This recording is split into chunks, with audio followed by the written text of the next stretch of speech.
In today's video, I'm going to teach you how to enable crossfade in Apple Music. This will make one song smoothly fade into the next, so your music keeps flowing without awkward silence between tracks. First, launch Apple Music on your device.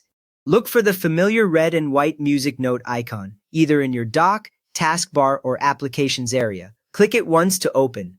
After a moment, the main Apple Music window appears, with the sidebar on the left and your library or the browse page on the right.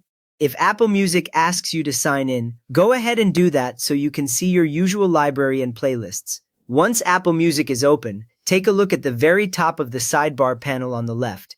At the upper edge, you will see the Sidebar Actions icon, which looks like a small circle with 3 dots inside.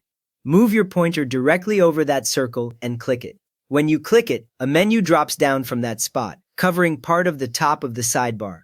This little menu is where Apple hides several view and settings options that affect how Apple Music behaves for your account on this device. Now, in that menu, click Settings. As soon as you do, a pop-up window appears in the center of the screen. This window has several tabs along the top row. Click on the Playback tab at the top of the pop-up window. The Playback tab opens a page filled with options that control how songs actually play, such as audio quality, transitions, and other listening behavior.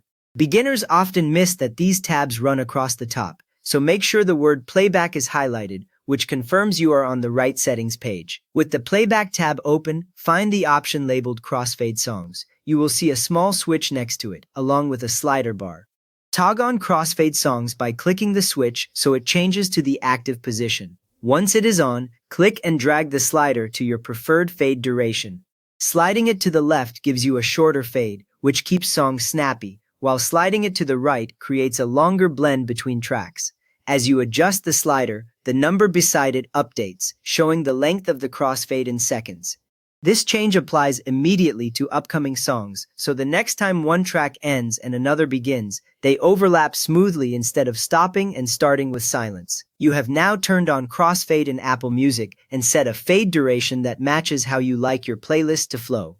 If this helped your Apple Music playback feel smoother, please give the video a quick thumbs up and subscribe if you want more simple Apple Music tips.